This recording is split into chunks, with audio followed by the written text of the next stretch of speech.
and a little bit of passion afterwards. You love it. That'll be the first personal on DiJonai Carrington. Bag DiJonai clout chaser Carrington. Careful what you wish for, DiJonai. Be careful what you wish for. You're the one that circled 8/23 on the calendar. You're the one who tweeted out 8/23 as if it was some date we all should pay attention to. And people paid attention and saw you.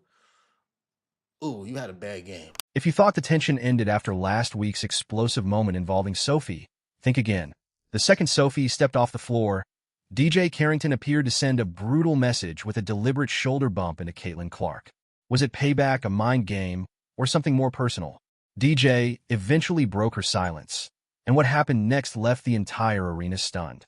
Here's what really happened behind the scenes. Put on an absolute display versus the Chicago Sky in a huge win for the Indiana Fever. Take a look at this. The girl continues to just do the impossible. Caitlin Clark has more 30-point 10 assist games than the rest of WNBA history combined. She has more 30-point 10 assist games than the entire history of the WNBA combined. Professional sports love a good villain. But what happens when the player cast as the antagonist keeps turning every rivalry into a masterclass in how to completely undermine themselves on national television? Like, just play basketball. Like, why it always got to be something with the same repeated offenders, man? Like, it's always like the less talented out of the group, right? The less talented ones always focus on everything but basketball. The ones that's talented, you know what they focus on? Putting the ball in the hoop. The ones that's less focused, that's less talented, you know what they focus on? They focus on being violent. If you've been following the ongoing soap opera that is the WNBA this season, you already know DiJonai Carrington has practically turned being Caitlin Clark's on-court antagonist into a second full-time job, only for nearly every attempt to create a villain moment to backfire spectacularly and become something fans can't stop talking about. Just to get embarrassed by Caitlin Clark. The big bad wolf coming through, blowing houses down until she tried to blow down the Caitlin Clark brick house that was built by DiJonai. This lady was 3 for 11. 3 for 11, 0 for 3 from the 3. A terrible performance. My goodness. Tried to come out and take the show, right? Tried to create her moment. And guess what, DiJonai? Now your name is DiJonai Carrington.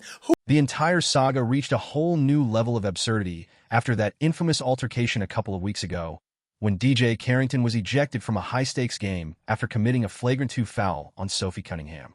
Just when everyone expected a moment of reflection, cooler heads, or at least a temporary slowdown in the aggressive antics, Carrington appeared to have other ideas. Instead, the attention quickly shifted back toward the league's biggest lightning rod, Caitlin Clark, fueling another round of controversy and leaving fans questioning whether the rivalry was about to escalate even further. Caitlin Clark makes 8 3-pointers. The Indiana Fever win by 23 points. Great foresight on your end, DiJonai Carrington. Nobody asked you to clothesline Sophie Cunningham, go into the locker room and tweet, white privilege. Nobody forced you to do it, but you did it. And you put the spotlight on you. So coming into this game, we were all asking, what's DiJonai Carrington going to do 8/23? And she stunk up the joint. What followed in their very next showdown was nothing short of a theatrical performance worthy of its own comedy special, complete with dramatic side eyes, exaggerated reactions, and a shoulder bump so obvious that it had the entire arena shaking its head. To understand how this bizarre chapter of basketball drama unfolded, you have to go back to the apparent build-up before the matchup. After being ejected for her altercation with Sophie Cunningham in their previous meeting, DiJonai Carrington took to social media and posted a cryptic date marker, seemingly drawing attention to the next time she would face Indiana. It came across almost like a heavy metal movie trailer, a dramatic warning that when August arrived, some kind of revenge was coming. But announcing your villainous comeback on a public calendar creates one major problem. Once the game starts, you actually have to back it up on the court.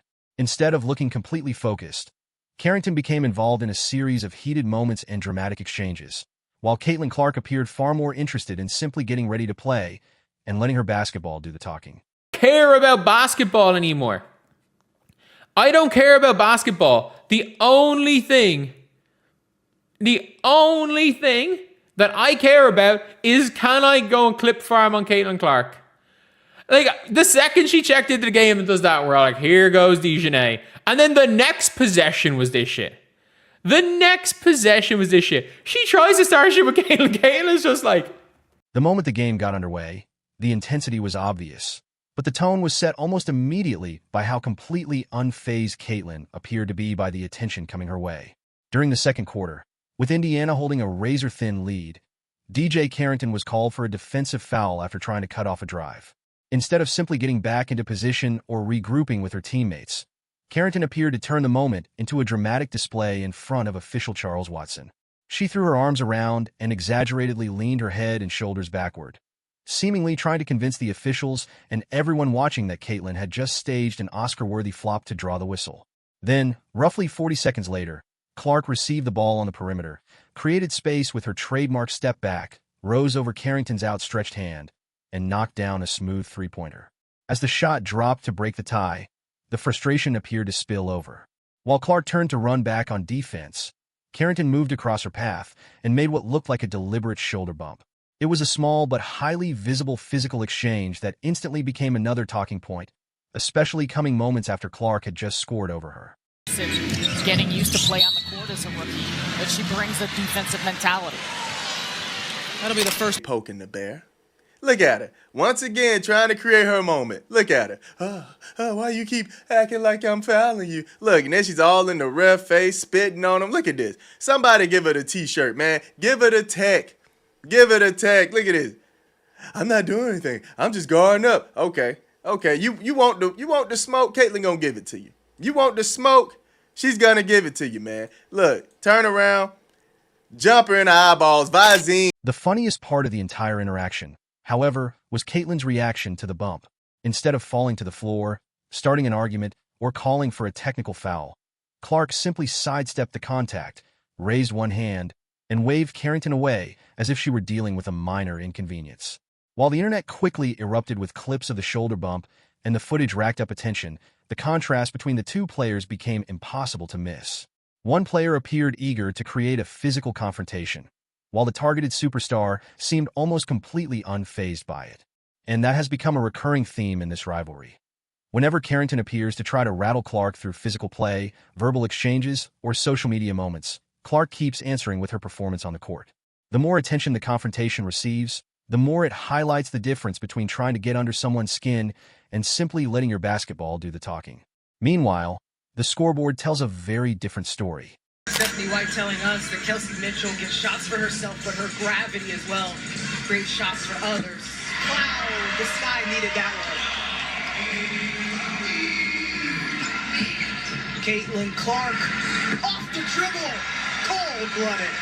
Caitlin Clark answered the bell tonight with a magnificent 37 points, 10 assists.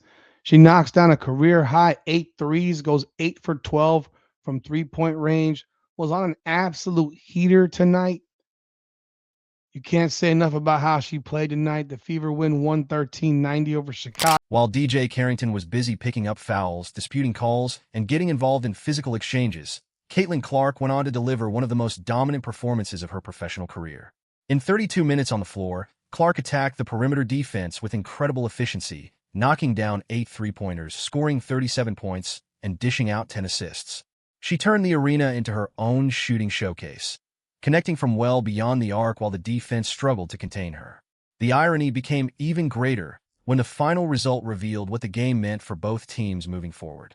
By the time the final buzzer sounded, the loss had eliminated Carrington's team from playoff contention, bringing their postseason hopes to an abrupt end on their own home court.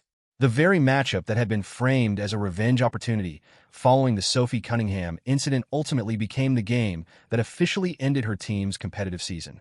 Like the Clark show that she put on in Chicago, any and everybody can get it. Was that white privilege? Well, wait a minute, DiJonai Carrington. Was that white privilege? 37 points. Was that white privilege? 10 assists, 37 point, 10 assists, double-double. Was that a white privilege double-double? Was that 8 three-pointers? Right in your eyes, hitting threes from Baghdad on Natasha Cloud, on you, on anybody. The girl was pulling up from the parking lot Was that a part of white privilege, DiJonai Carrington? Social media users immediately began reposting Carrington's cryptic warning graphics alongside the final box score, creating a wave of viral memes that highlighted just how badly the entire revenge narrative appeared to have backfired. As the game progressed and Indiana's lead continued to grow, the frustration on the opposing side became increasingly noticeable. Clark didn't need to mention the shoulder bump, the flopping accusations, or any of the other moments during the post-game press conference, because her performance had already delivered the strongest response possible. She played with a calm, focused intensity that made the surrounding drama look insignificant by comparison, proving that sometimes the best answer to aggressive posturing is simply letting your performance speak for itself, putting up a historic double-double, and walking away with the win. Guys, I was critical of Caitlin Clark last night. She had a tough game, didn't show up. But guess what tonight? Backs against the wall. You need a win. People talking shit about you. This is what elite players do. You come back and you show the world who you motherfucking are. 37-10. No Aaliyah Boston. I don't want to talk shit about Aaliyah Boston because The sheer volume of online commentary following the matchup showed just how exhausted many fans have become with rivalries that appear to be driven more by one side than genuine competition. Basketball fans enjoy intense physical battles when two elite players are going back and forth on equal footing, but when the focus shifts toward repeated physical exchanges and off-court drama while the other player is busy setting records and producing at an elite level, the rivalry can start to look more like a comedy of errors. Instead of being intimidated, Clark appeared to use the extra motivation to fuel an even more aggressive offensive performance. What made the situation even more bizarre was the context of what had happened just weeks earlier during the incident involving Sophie Cunningham. That confrontation had already attracted significant attention and scrutiny, with the foul later being upgraded to a flagrant and resulting in an ejection, leaving fans and teammates questioning how much physicality should be tolerated on the court. All this nonsense, trying to mock, trying to get a reaction. You look childish and corny. Then going down, shoulder bumping. Like, that's weird, bro. That is weird. And we got to start calling things for what they is. They're weird. People that do this is weird. Weirdos. That's just the truth. And this is what BLACK privilege looks like. Instead of dialing back the aggression and focusing on fundamental basketball, Carrington appeared to enter the next matchup with an even bigger chip on her shoulder, making the decision to target Clark with a shoulder bump especially noticeable given the controversy surrounding the previous ejection. Trying to rattle one of the league's biggest stars is one thing, but doing so while your team is getting blown out by 23 points is an entirely different level of tactical miscalculation. As the viral clips continued circulating across social media, fans couldn't help but react to the absurdity of the entire sequence.